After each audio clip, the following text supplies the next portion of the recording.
naturen. Och vi har skördat vetet. Och vi har skördat vetet. Vi har sågat citronerna. Vi har sågat citronerna.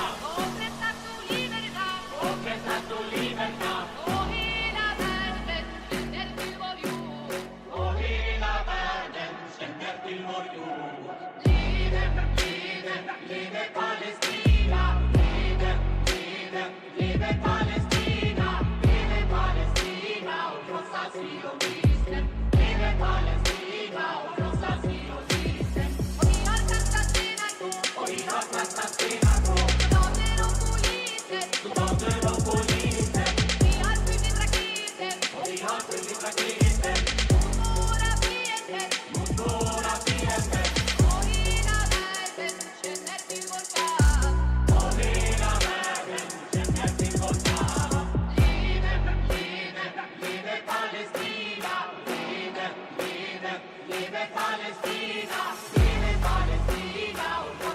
Livet, livet, livet Palestina. Livet Palestina och krossa sionismen. Livet Palestina och krossa sionismen. Livet, livet.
Och hela världen känner till vår jord.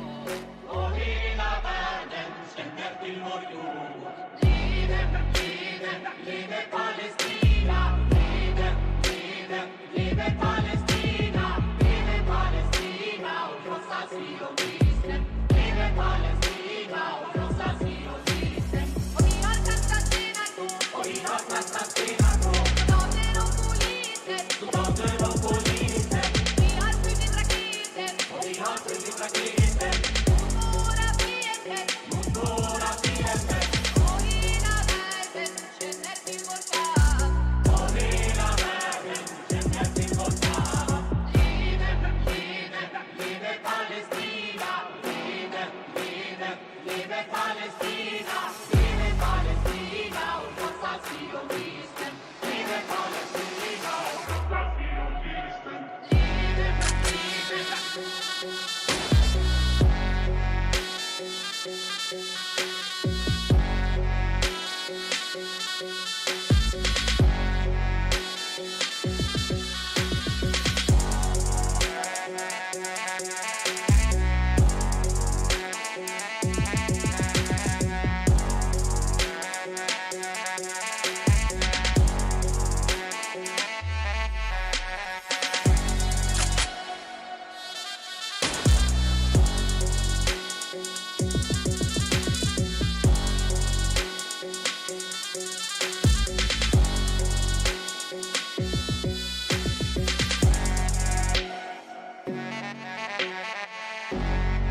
liebe Palästina, liebe Palästina und unser Zionisten, liebe Palästina und unser Zionisten,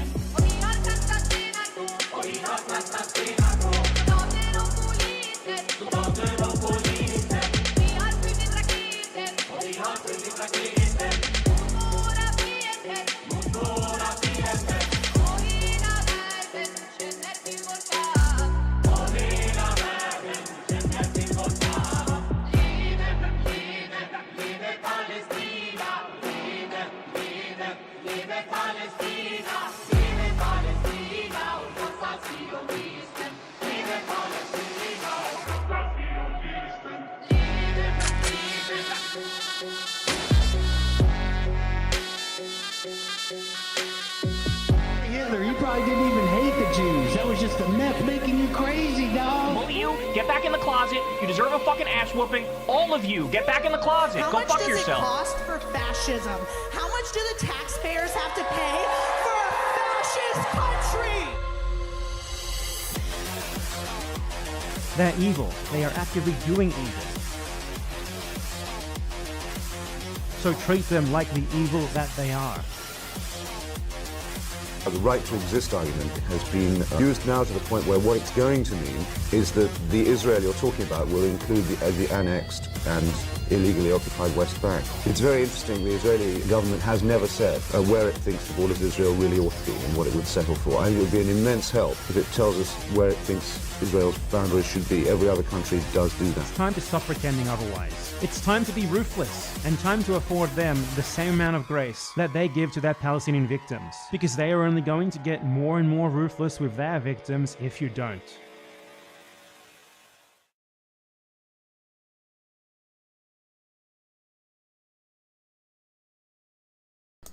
What's up, welcome to the stream. From what I've gathered in the first half of this day, it's been a pretty bleak weekend. It's been a bleak day.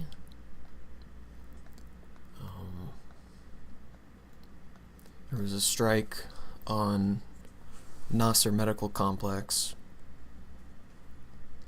that killed 5 journalists, these guys here. Well, and one woman here, and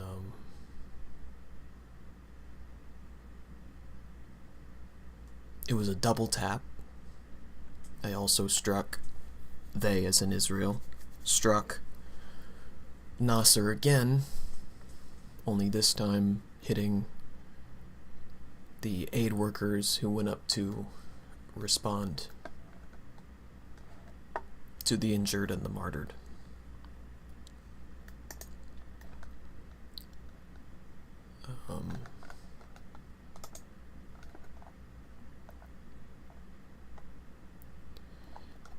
I can't show you what I saw on X or Twitter or whatever, because I mean, it's Al Jazeera has a censored version of it, but basically it was the stairwell just full of bodies.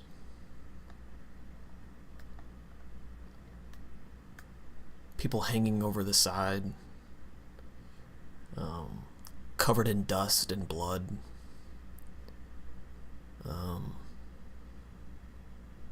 I remember seeing a face of one guy where he was a younger looking guy where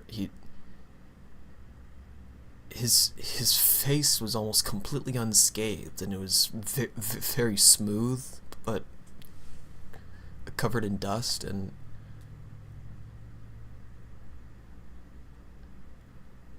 I think it's important to talk about the images that you see, because you're the voice of that now voiceless person.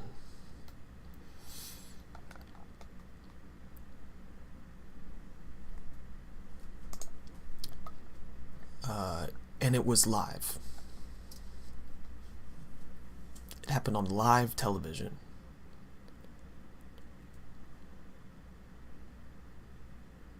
Them trying to assist.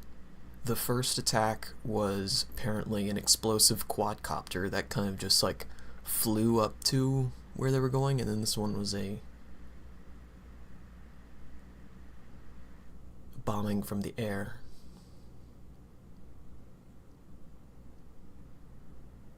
Again, like, even if they are Hamas, which is a fucking lie, you don't bomb a hospital trying to get them.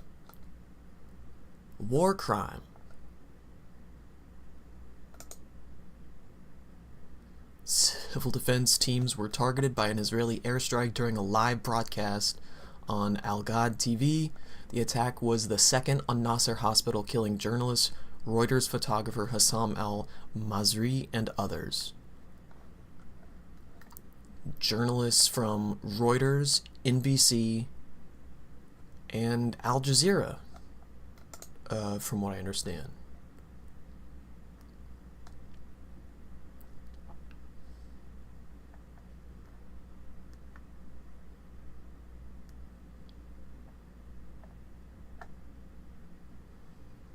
Four journalists and one civil defense worker. But I think this is older than the other news. I think it's confirmed 5.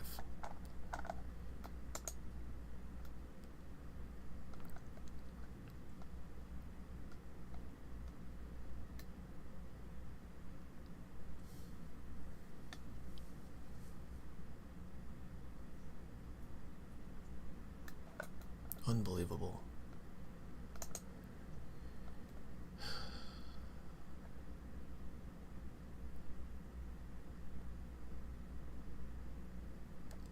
This was an entire residential block that was leveled.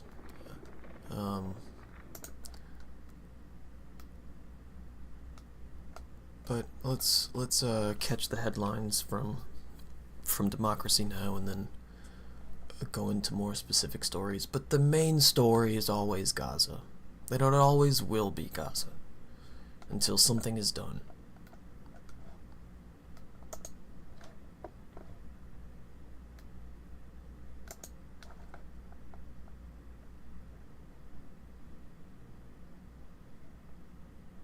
Israeli airstrikes on Nasser From New Hospital York, in southern this Gaza is killed at Democracy least 20 Now! people, In the including quiet 5 Palestinian journalists.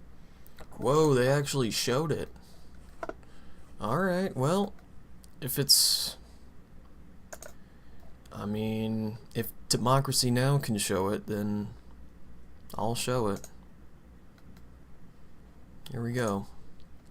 This is the stairwell that I was telling you about.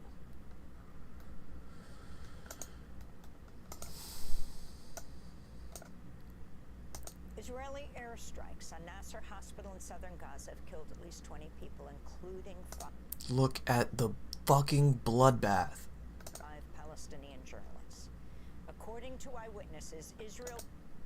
This was the kid that I was thinking of. He just...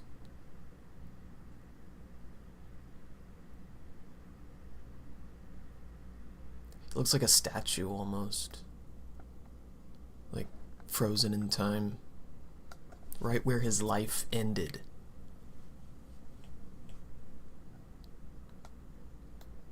Here's someone hanging over this. How can you show this on YouTube, man? On the hospital. A drone initially hit the hospital's roof. Israeli airstrikes on Nasser hospital in southern Gaza have killed at least 20 people, including 5 Palestinian journalists. According to eyewitnesses, Israel carried out a double-tap strike on the hospital. A drone initially hit the hospital's roof, killing 1 journalist setting up a live stream. Then another strike hit journalists and rescue workers who were responding to the initial strike.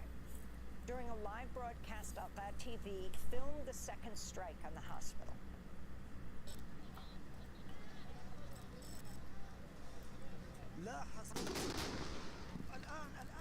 Just now, the civil service is lost. Oh God, they've killed these people.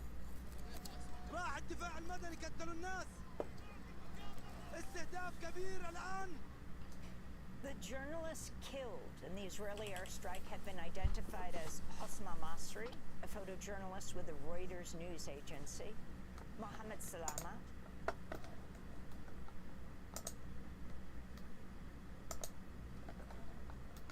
a photojournalist with Al Jazeera, Mariam Abu Dhaka, a freelancer who worked with the Associated Press, Moaz Abu Taha, a journalist with NBC, and Abed Abu Aziz. On Saturday, another journalist was killed in Gaza, Mohammed Al-Madoun, who worked at Palestine TV. At least 244 journalists and media workers have now been killed in Gaza over the past 23 months. Today's attack on Nasser hospital came a day after Israeli forces killed at least 64 Palestinians, mostly in the north, as Israel moves to take over Gaza City and forcibly remove the city's entire population of about 1 million people. Officials in Gaza say Israel's recently destroyed more than 1,000 buildings in the Zaytun and Sabra neighborhoods of Gaza City. Meanwhile, health officials in Gaza say 11 more Palestinians, including 2 children, have died from malnutrition over the past 24 hours. At least 300 Palestinians have starved to death. On Friday, the UN formally declared famine in the Gaza Strip. For more, we go to Mohammed Shahada, writer and analyst from Gaza. He's chief communications at Euro-Mediterranean Human Rights Monitor. I think Amy Goodman has a panic button underneath her desk that lets her clear her throat off the... We love Amy Goodman.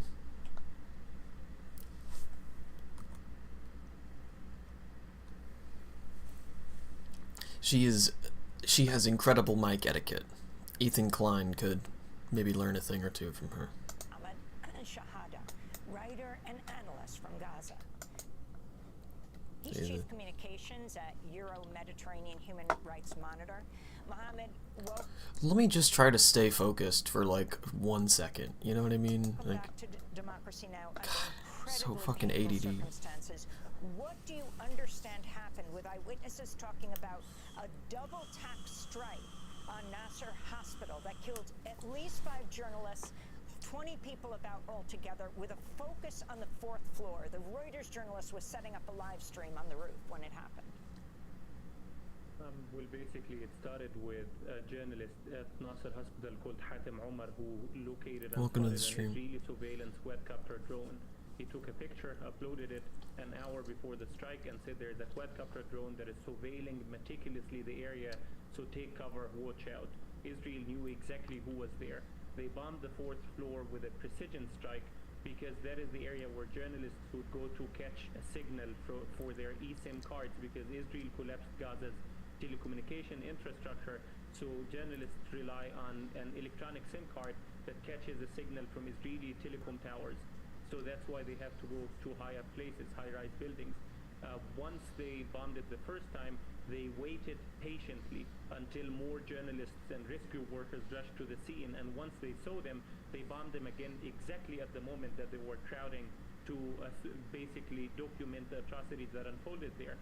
So it's a precision double-tap strike that Israel unleashed to kill journalists specifically in the area where they knew that they would be standing every single day to upload documentation of the genocide.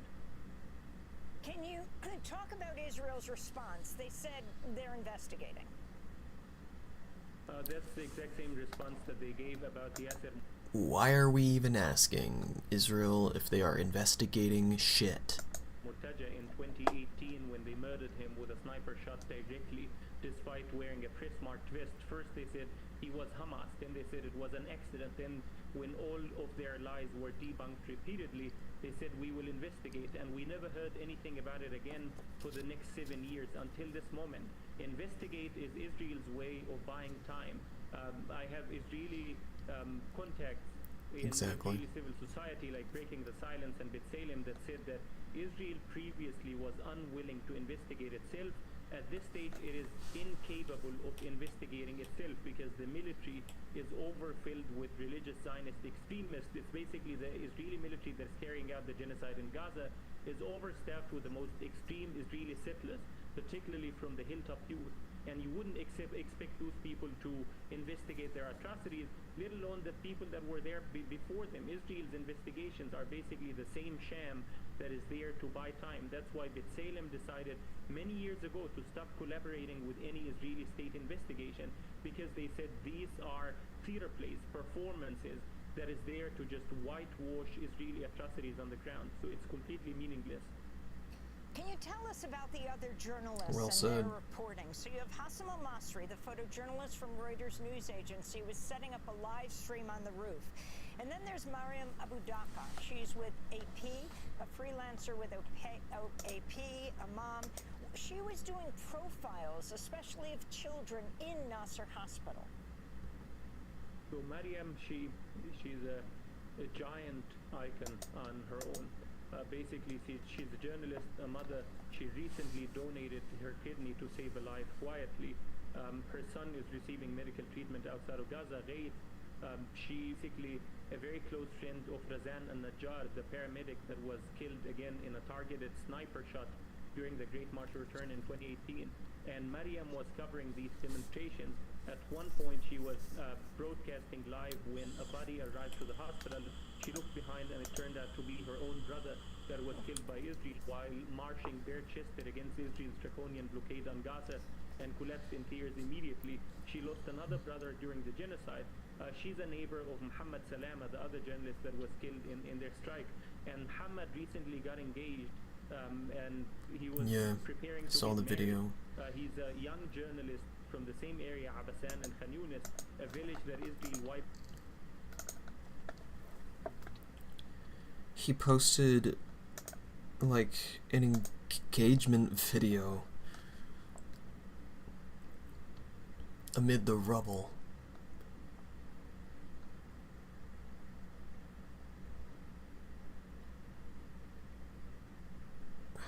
Fuck, I can't find it. I don't think I didn't save it.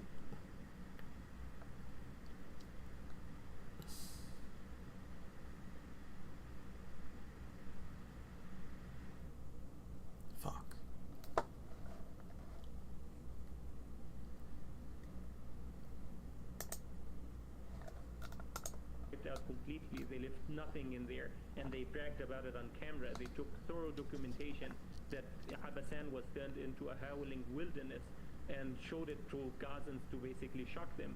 Even in Israeli prisons, Ben Gvir, the Israeli Minister of Security, he hung up a giant poster of Gaza being reduced to rubble for Palestinian hostages to see it every single day and realize that the genocide is going through. The other journalists, Mu'ad Taha and Hamza, both of them, none of the four journalists had anything to do with Hamas or militant activity. Nonetheless, you have Channel 14, an Israeli TV channel, that is now bragging and saying, yes, we bombed the Nasser hospital twice, yes, we killed those journalists, and yes, those journalists are terrorists. And that's the end of the story. So in English, Israel is saying one thing, they're saying it's a mistake. In Hebrew, they're bragging about it. They're delighting in the killing of those journalists. Right now, Israel has killed 244 journalists, by far surpassing all 20 years of the war in Vietnam or all 6 years of the Second World War. And you remember, Amy, in Vietnam, there were pictures like the napalm girl that turned public opinion around. There was the picture from Lebanon in 1982 of a girl with both of her arms wrapped in bandages that made President Reagan call the Israeli Prime Minister and say, this is a Holocaust, we need to stop now. But when it comes to Gaza, you don't see that tipping point at all. No matter what Israel does, there is no tipping point for the international community that's empowering Israel genocide. And let's remember that well over 200 Palestinian journalists and media workers have been killed. You said 244, Mohammed. The Israeli Prime Minister, the military, does not allow in international journalists. Mohammed Shahada, I want to thank you very much for being with us, writer and analyst from Gaza, Chief of Communications at Euro-Mediterranean Human Rights Monitor. Let's switch over to just the headlines. Welcome to Democracy Now!, democracynow.org, the War and Peace Report. I'm Amy Goodman. Israeli airstrikes at Nasser hospital in southern Gaza have killed at least 20 people, including 5 Palestinian journalists. According to eyewitnesses, Israel carried out a double-tap strike on the hospital. A drone initially hit the hospital's roof, killing one journalist setting up a live stream. Then another strike hit journalists and rescue workers who were responding to the initial strike. During a live broadcast, Al TV filmed the second strike on the hospital.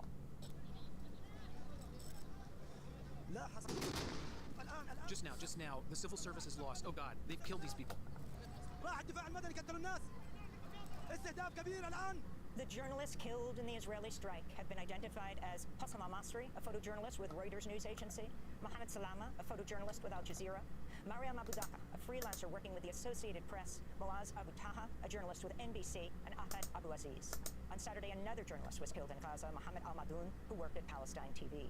At least 244 journalists have now been killed in Gaza over the past 23 months. Today's attack on Nasser hospital came a day after Israeli forces killed at least 64 Palestinians, mostly in the north, as Israel moves to take over Gaza City and forcibly remove the city's entire population of almost 1 million. Officials in Gaza say Israel's recently destroyed more than 1,000 buildings in the Zaytun and Sabra neighborhoods of Gaza City. Meanwhile, health officials in Gaza say 11 more Palestinians, including 2 children, have died from malnutrition over the past 24 hours. At least 300 Palestinians have starved to death.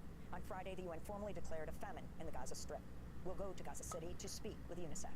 Mass protests against Israel's war on Gaza continue across the globe. In Australia, an estimated 300,000 people participated in protests this weekend across the country. This is Larissa Joy Waters, the leader of the Australian Greens. Australians are horrified that we are selling weapons components to the Israeli government. It's got to stop.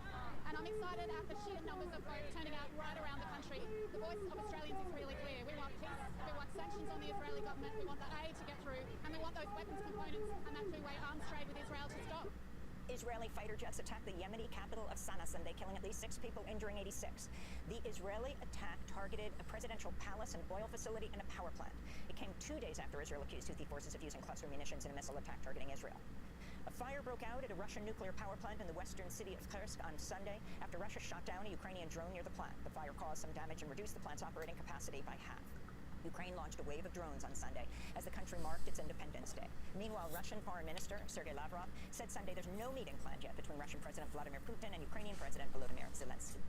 In Washington, D.C., National Guard troops deployed by President Trump have begun carrying M17 pistols or M4 rifles. Last week, Defense Secretary Pete Hegseth authorized the troops to begin carrying weapons. More than 2,200 Guard troops are now in Washington.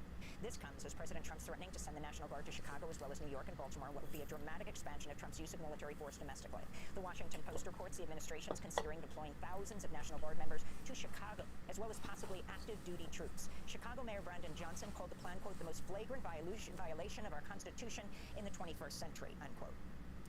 Illinois Governor J.B. Pritzker said, quote, Donald Trump is attempting to manufacture a crisis, politicize Americans who serve in uniform, and continue abusing his power to distract from the pain he's causing working families, unquote. On Friday, Trump claimed residents of Chicago want federal forces deployed. And the people in Chicago, Mr. Vice President, are screaming for us to come. They're wearing red hats, just like this one, but they're wearing red hats. African-American ladies, beautiful ladies, are saying, please, President Trump, come to Chicago. What? A federal judge has blocked the Trump administration from cutting off federal funding from dozens of sanctuary cities, which include some of the largest cities in the United States, including Los Angeles and Chicago. President Trump had signed executive orders that would withhold federal funding from cities with laws that limit local police cooperation with ICE. In their lawsuit against the Trump administration, sanctuary cities and counties called these orders, quote, an abuse of power, arguing the Constitution allows them to not assist ICE activities within their jurisdiction. The Trump administration seeking to deport Kilmar Abrego Garcia to Uganda just days after he was freed from ICE detention. Abrego Garcia is the Maryland man who was wrongfully deported to the notorious Secot prison in El Salvador and later returned to the U.S. On Friday, he was released in Tennessee, but he was ordered to report to the ICE field office in Baltimore today, which he has done. He reported to the ICE office this morning, where he is expected to be taken back into custody. Over the weekend, the immigrant advocacy group CASA released a short video of Kilmar Abrego Garcia. My name is Kilmar Abrego Garcia. Today was a very special day because thank God I saw my family again after more than 160 days. I want to thank everyone who has been supporting me because after so much time, I am realizing that many people have been by my side with positivity, and I am thankful for them. We'll have more on this story later in the program. We'll speak to Kilmar Abrego Garcia's family lawyer. Democratic lawmakers are harshly criticizing the Trump administration over the FBI's raid Friday on the home of John Bolton, who served as Trump's national security advisor but later became a vocal critic. On Sunday, Democratic Senator Adam Schiff appeared on Meet the Press and said the raid is part of the administration's intimidation campaign to target administration critics. What the president's trying to do here is very systemic and systematic, and that is anyone who stands up to the president, anyone who criticizes the president, anyone who says anything adverse to the president's interests gets the full weight of the federal government brought down on them. On Sunday, Vice President J.D. Vance defended the raid on John Bolton's home. We're in the very early stages of an ongoing investigation into John Bolton. I will say we're going to let that investigation proceed. What I can tell you is that unlike the Biden DOJ and the Biden FBI, our law enforcement agencies are going to be driven by law and not by politics. The Trump administration is continuing its purge of high-ranking military and intelligence officials. On Friday, Defense Secretary Pete Hegseth fired the head of the DIA, that's the Defense Intelligence Agency, and another 2 senior military commanders. The move comes 2 months after a leaked DIA assessment contradicted President Trump's claim that U.S. strikes on Iran had obliterated the Iranian nuclear program. Here in New York, videos gone viral of Egyptian government employees grabbing and beating 2 Egyptian-American brothers who've been taking part in a pro-Palestine protest outside the Egyptian mission to the UN. They're bringing the kid inside the building. They're bringing the kid in the building. They're bringing the kid in the building. They're beating him up. They're beating the kid with the chain. Can you guys bring somebody? Bring somebody. They're beating the kid with the chain. Bring somebody. They're beating the kid with the chain. Bring somebody. They're beating them inside. They're beating the kid and his brother. Yes, please. In the video, Egyptian officials can be seen dragging the 2 brothers, aged 22 and 15 years old, into the mission and then using a chain and stick to beat them. When the New York police arrived, they arrested not the officials, but the 2 brothers. The boy's mother, Olga Al-Sama, criticized What in the YPD, fuck, telling the Intercept, dude? quote, I can expect it from the Egyptian security because this is a military-run country, but I wouldn't expect it from a police force that's supposed to protect American citizens, she said. The family of Jeffrey Epstein survivor, Virginia Giuffre, is accusing the Justice Department of giving former Epstein associate Elaine Maxwell a platform to rewrite history. On Friday, the DOJ released the transcript of Maxwell's interview with Deputy Attorney General Todd Blanche. Maxwell disputed allegations of wrongdoing against her and Epstein. She also questioned if Epstein had died by suicide in jail, and she praised President Trump, who has the power to pardon her. Giuffre's family said, quote, the content of these transcripts is in direct contradiction with felon Ghislaine Maxwell's conviction for child sex trafficking, unquote.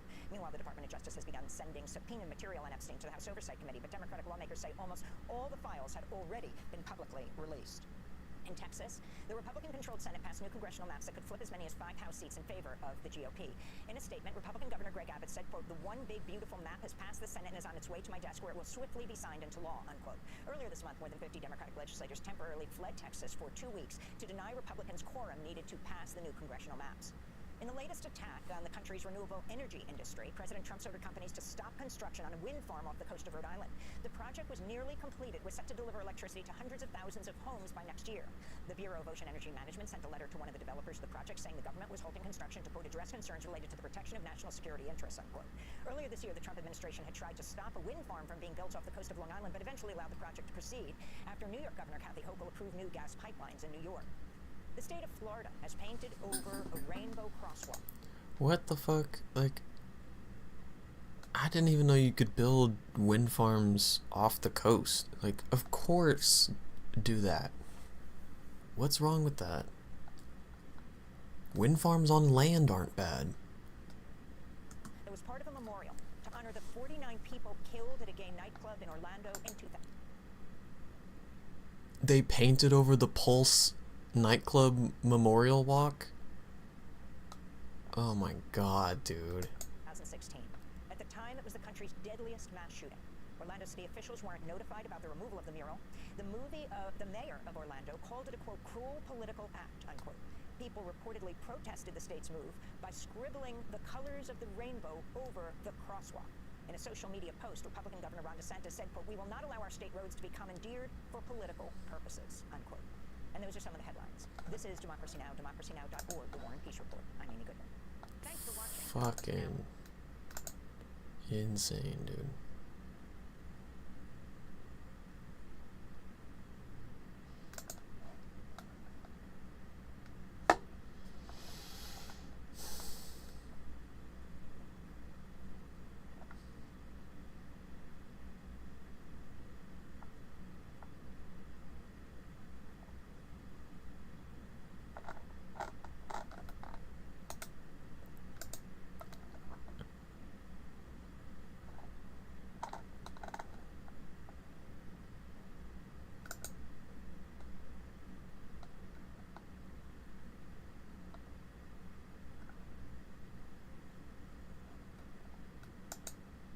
We're bringing you breaking news now. 2 Al Jazeera journalists are among 8 Palestinians killed in an Israeli strike on the Nasser hospital in Khan Younis in southern Gaza. At least 1 other journalist was killed in the attack. More than 240 media workers have been killed in Gaza since the start of this war. Al Jazeera's Hind Khudari is live outside central Gaza's largest healthcare facility, that's the Al-Aqsa Hospital in Deir al-Balah. Hind, what are you learning?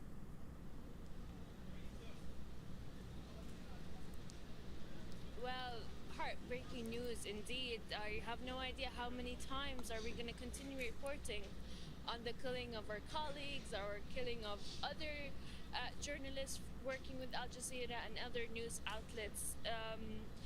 It happened. The Israeli forces launched an explosive suicidal drone where hit the rooftop of a Nasser hospital, where at least a journalist have been killed and another civilian, and then civil defense teams went up, tried to retrieve the body, tried to rescue whoever was wounded, and also journalists went to document what happened, and then the Israeli forces targeted another airstrike on the same exact location. And this is actually documented on air on Al-Ghad channel, where the correspondent has been reported on the attack. Now, what happened is journalists who were covering have been injured, some have been killed, and also the civil defense teams that were trying to retrieve the bodies of those who were killed were also killed, and it was documented live on air. Now, according to the hospital, they're saying that at least 8 Palestinians, including journalists and civil defense teams, have been killed in this attack. We're talking about dozens of others who have been injured in the same exact attack. But also, let me remind you that this is not the first time the Israeli forces target a Nasser hospital, and this is not the first time a journalist is killed inside the Al-Nasser hospital, and the Israeli forces target this hospital. We are still trying to recognize those who have been killed. There are other names of other journalists that are not confirmed. It's indeed a very hard day for journalists. Again, Palestinian journalists have been mourning their colleagues every single week.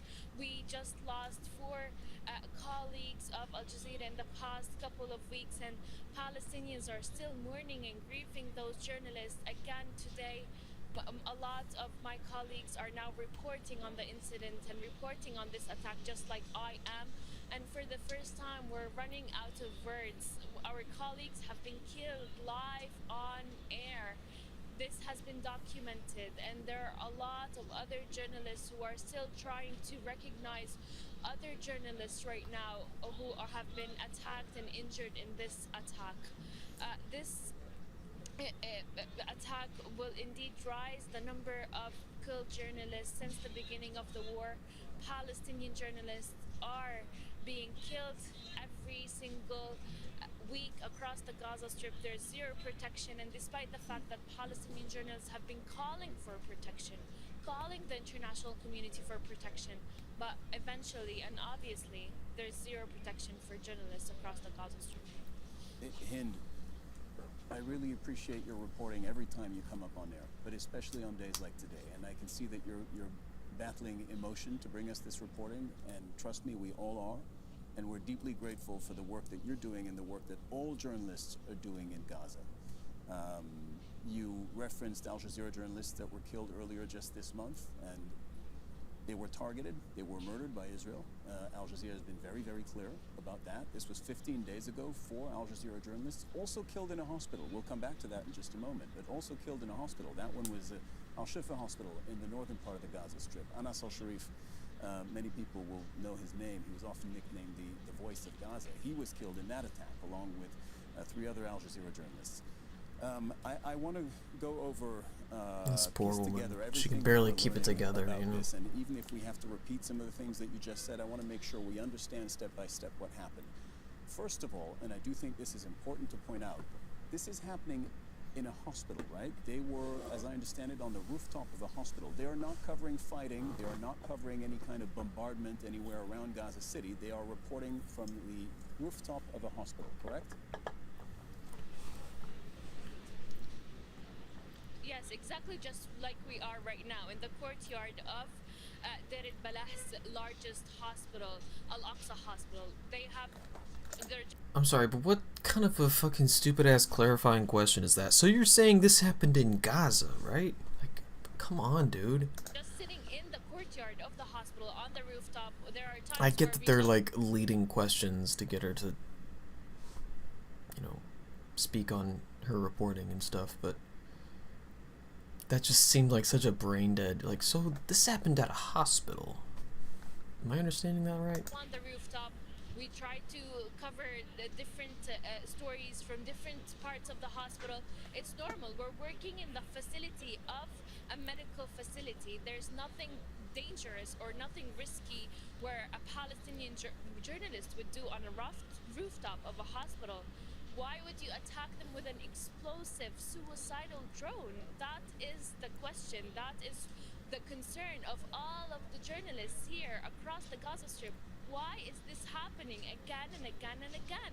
What was this journalist doing? The second video of the second attack shows how Hatem Omar, our colleague, was holding his phone and documenting what's happening, and it shows other civil defense teams working on retrieving the body of this journalist when the other attack happens, and it's documented live in the air. So the question is why? What is going on? Why is this happening? Why are you targeting these journalists? What is the reason? That's what Palestinian journalists would really like to know. And we have to keep reporting the facts. You, I, and the entire Al Jazeera media network, and also all journalists have to just keep reporting the facts, because that is all we can do. So let's keep doing that. You said they were attacked by a suicide drone. That means there was no possible other target than the journalists who were on that rooftop at that point. It was one journalist and another civilian. That was it on the first attack. The attack where this suicidal drone exploded. Then what happened is Palestinian journalists saw the attack. They ran up to the rooftop. Civil defense teams ran up to the rooftop to see the casualties, to see who was killed, who were injured, and they were trying to retrieve. Then another attack happened, but it was not another a drone. It is obviously a drone missile, and it's not another explosive drone. Okay, we're looking at the footage right now, so we see the aftermath. That looks like the almost immediate aftermath of that attack, with the plume of smoke coming from the very top of that building, which is Al-Nasser Hospital, which sits in the southern part of the Gaza Strip in Khan Younis. And Hind is reporting on another very important aspect of this story. There was not one, but 2 strikes. So it doesn't... Okay, almost 8 minutes in, and we're like, so you're saying there were 2 strikes? Alright, enough of this.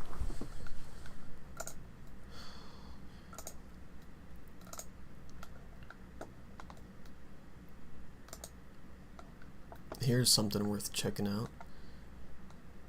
Imagine reporting with an Israeli drone above you, listening to every word, ready to drop a bomb. The bravery and dedication are astonishing, courageous.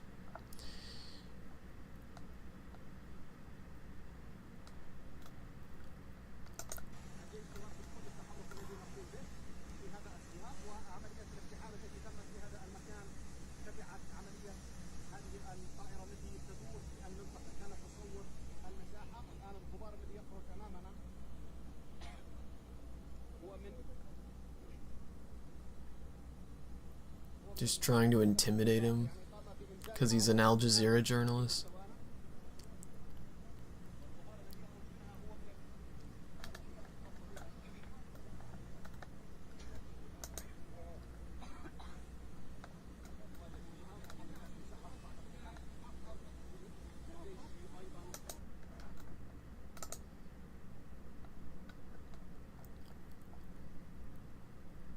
Thought that the airdrop aid was doing any good. Here is some of them literally landing on tents.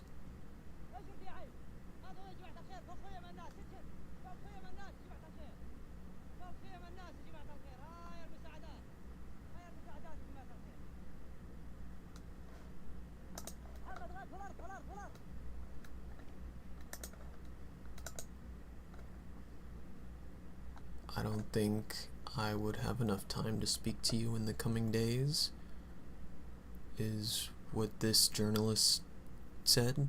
That's all he said. Just a very ominous warning. Within very few days. Dear world, if the Israeli occupation forces continue at the level of destruction which has been there for the past 2 weeks, the city of Gaza would be in the memory of the past within very few days. He said if the bombing keeps up like this, like it has in the last few weeks, Gaza will be a memory in the next few days. Pray for us. Pray for us. Dear world, if the Israeli occupation forces continue at the level of destruction which has been there for the past 2 weeks, the city of Gaza would be in the memory of the past within very few days.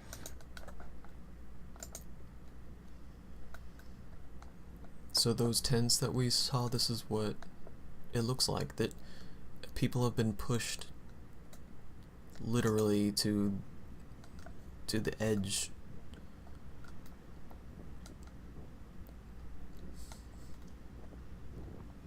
So far west they are almost in the sea.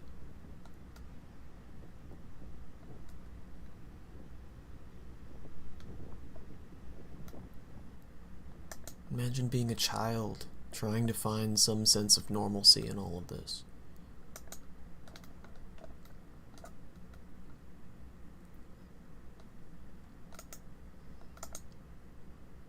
Here is the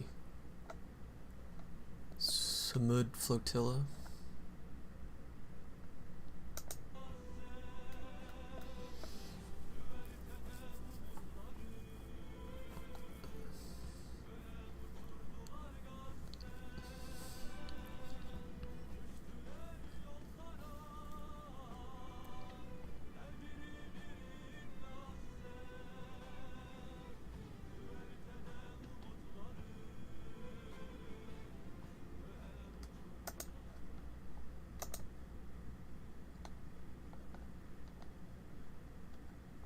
Mavi Marmara.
They launched from Barcelona August 31st. Alright. I thought they launched already.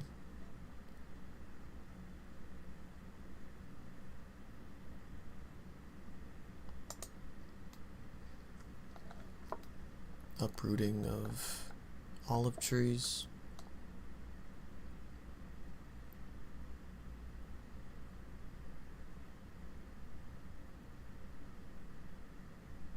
Such a waste.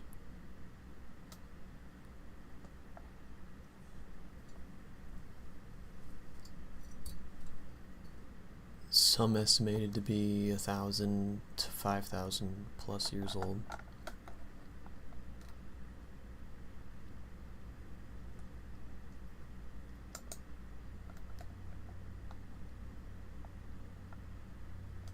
This was Gaza in 2016. Thought I'd show you that. Each square of this represents 10 children killed in Gaza.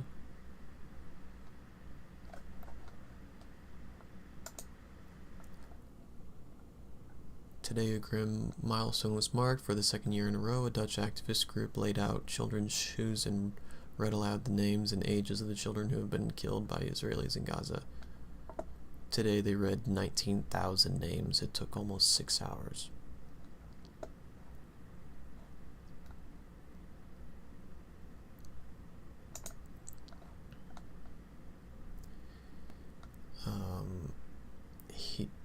This is a guy talking about how he was released from the notorious, I forget how to pronounce it, Sede Timan prison?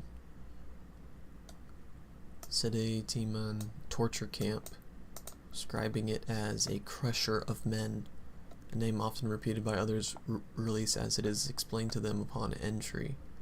He recounted how one abductee freed today narrowly escaped another brutal beating like the one he had endured the night before.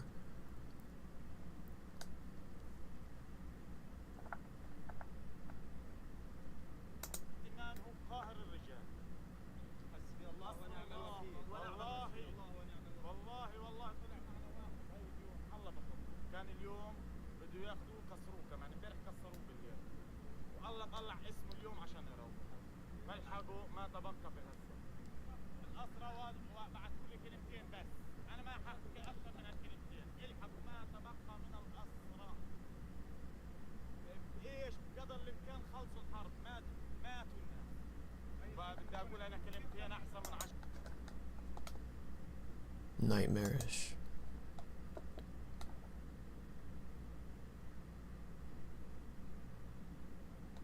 What's up, Vitor? Welcome. I've got a plugin now that tells me who's here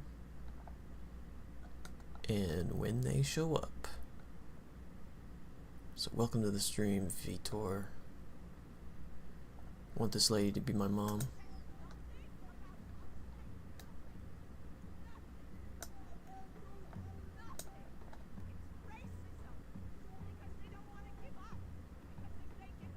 She shows up at every anti-genocide protest across Germany.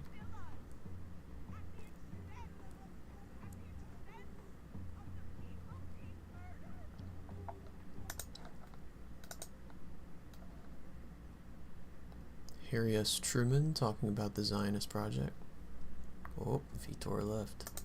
5 or 6 million people out of a country and fill it up with 5 or 6 million. Can you tell us specifically that a lot of Jewish people were against you too?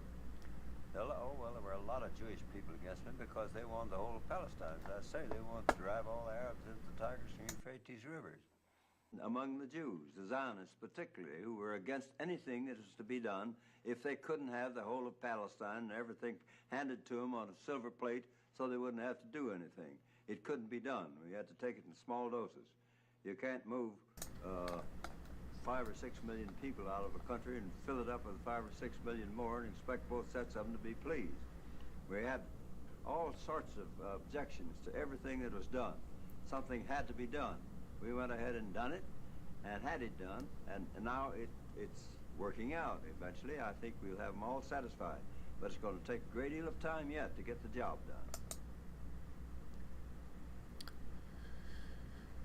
You know, people give Trump shit for being a dumb president, but Harry Truman was a fucking dumbass, dude. Alright, you know, we got it done. We need to get the job done, and, oh, see, this looks like a really shitty book report that I'm doing about the Greater Israel Project, and, well, I just don't know ethnic cleansing when I see it. I just wanted to nuke Japan.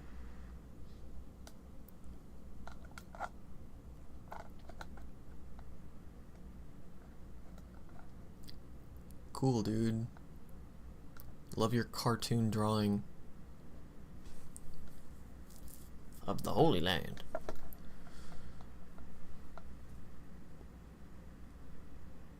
I don't want to talk about Sora Mondani, actually. I changed my mind. Not in the mood for his scavenger hunt, honestly.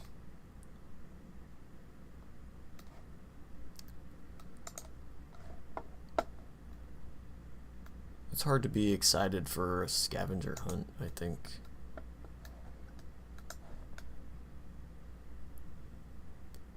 Because it's a scavenger hunt during a genocide. You know what I mean? I'm just not feeling it.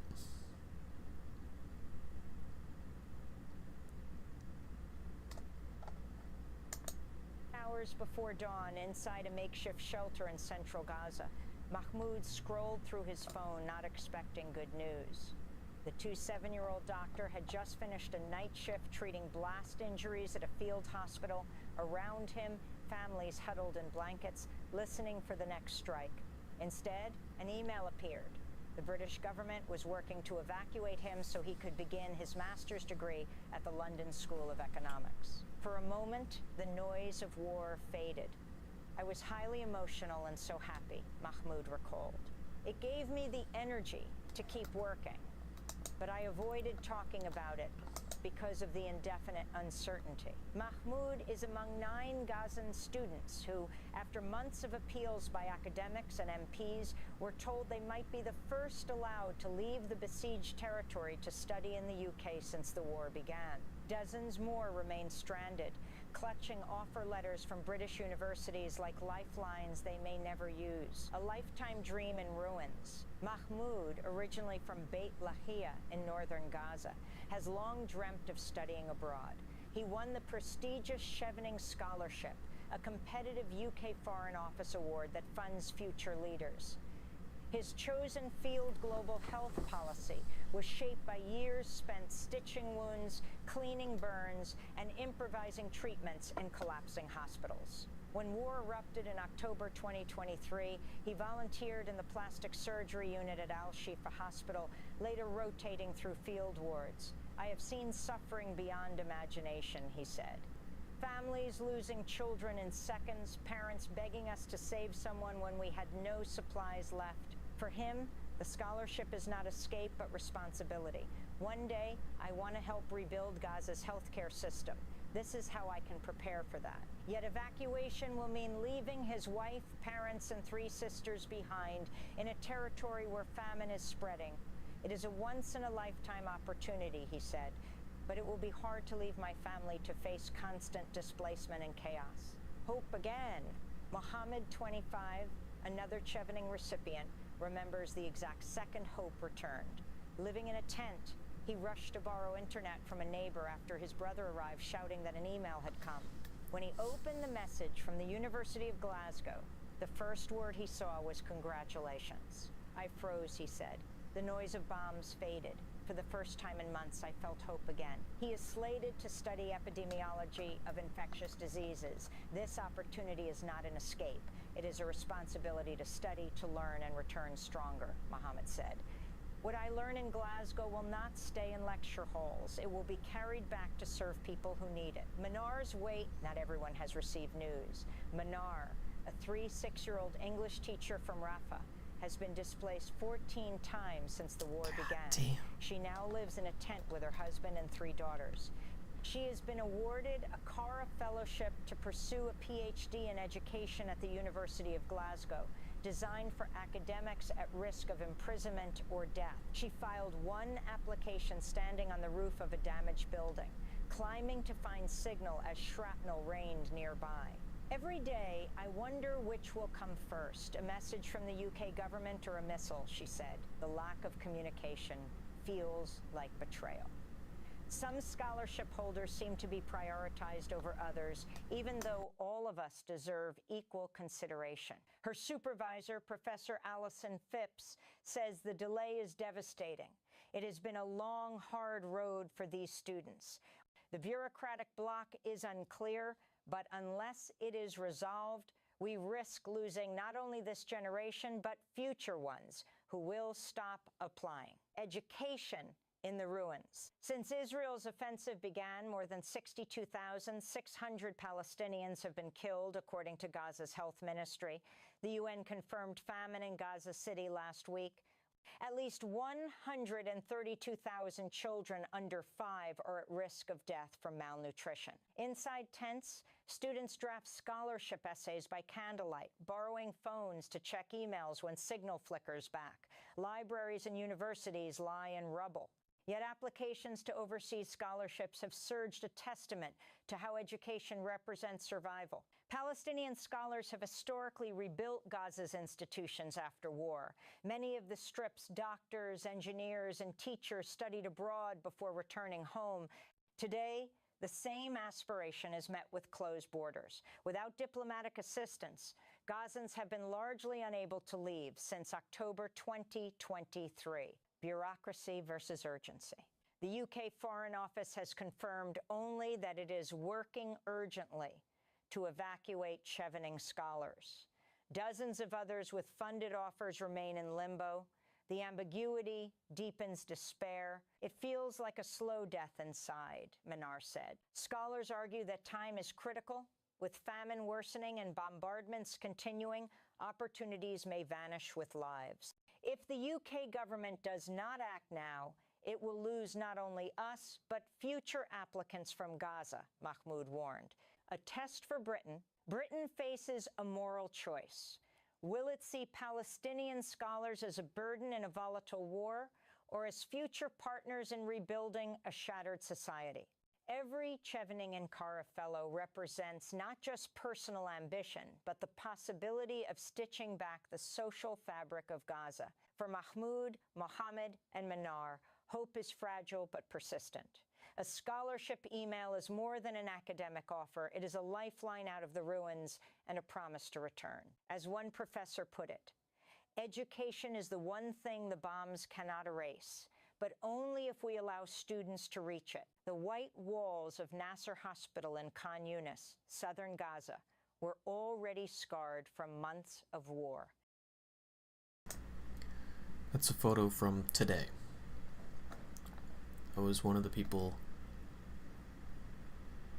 who was, like, up there trying to help. One of the first responders.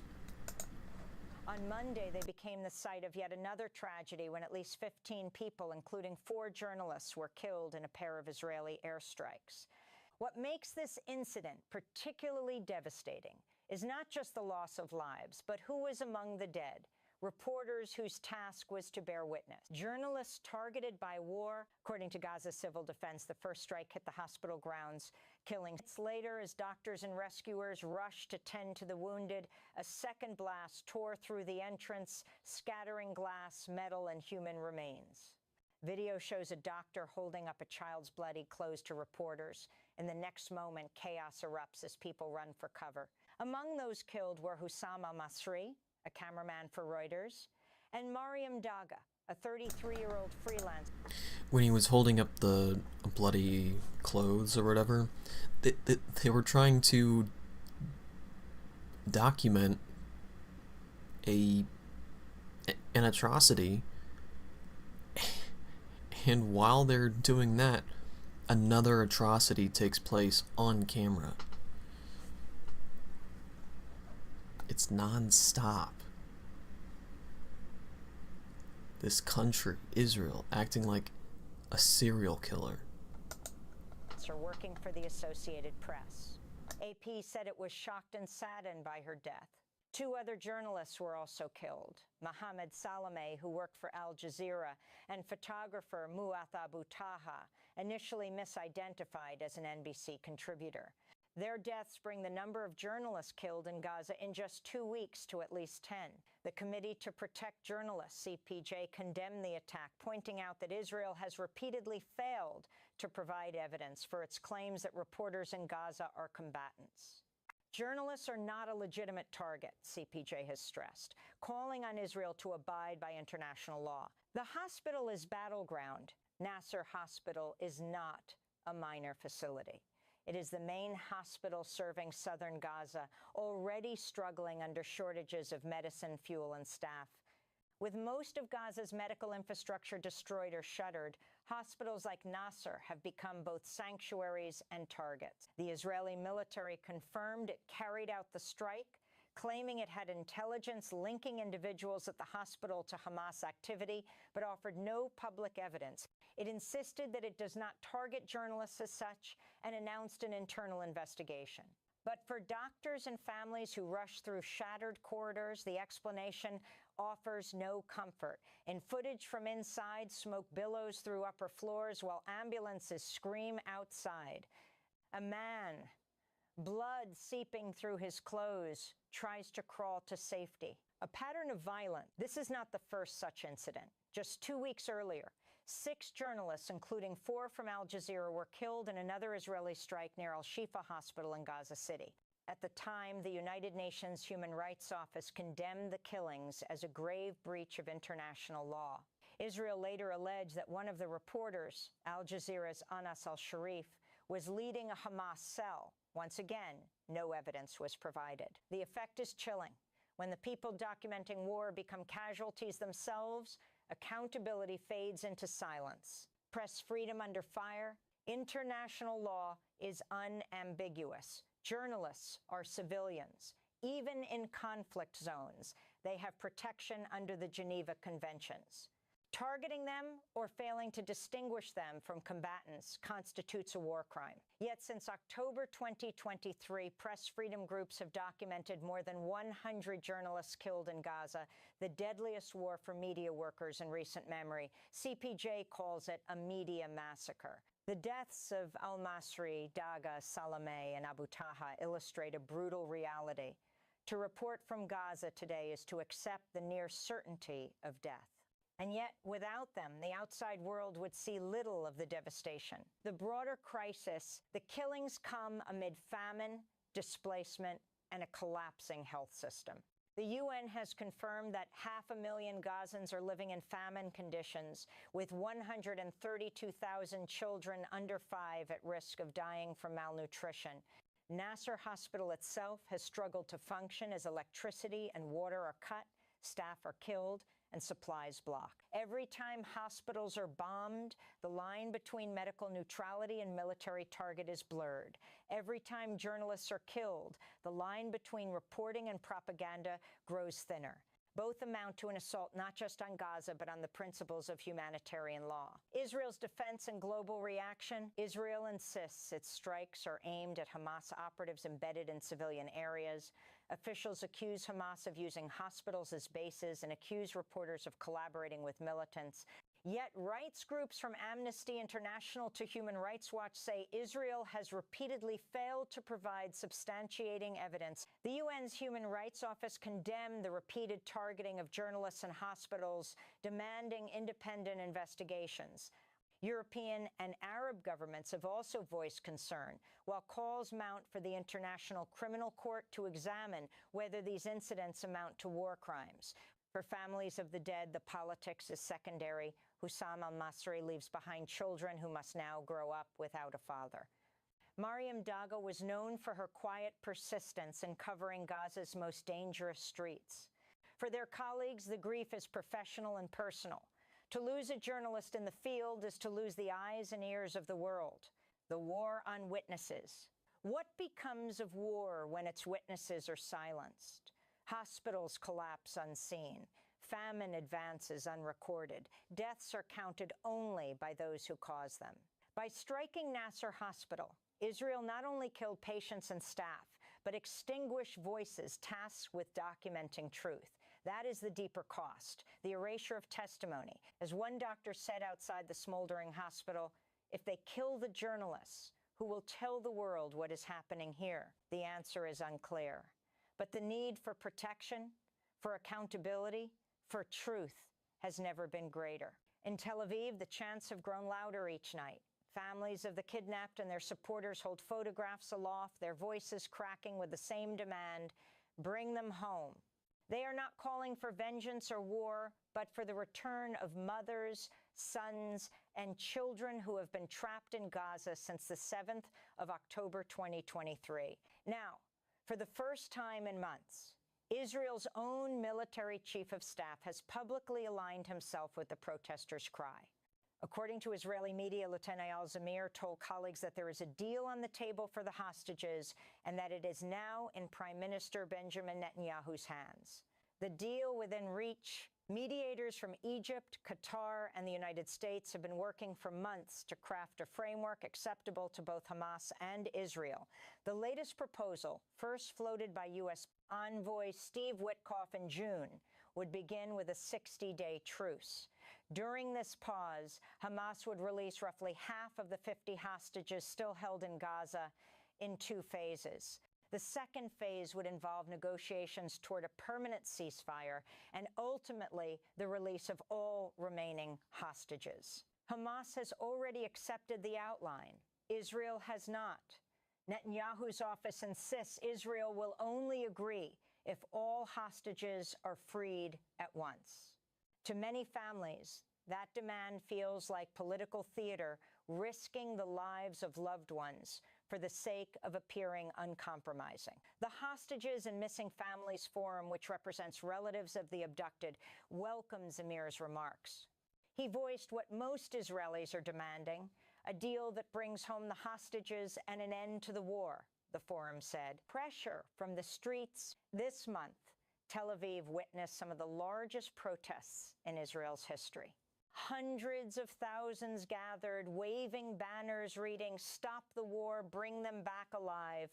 Mothers wept into microphones, fathers clutched empty strollers, siblings held faded birthday cards meant for loved ones still underground in Gaza. The protests are set to continue.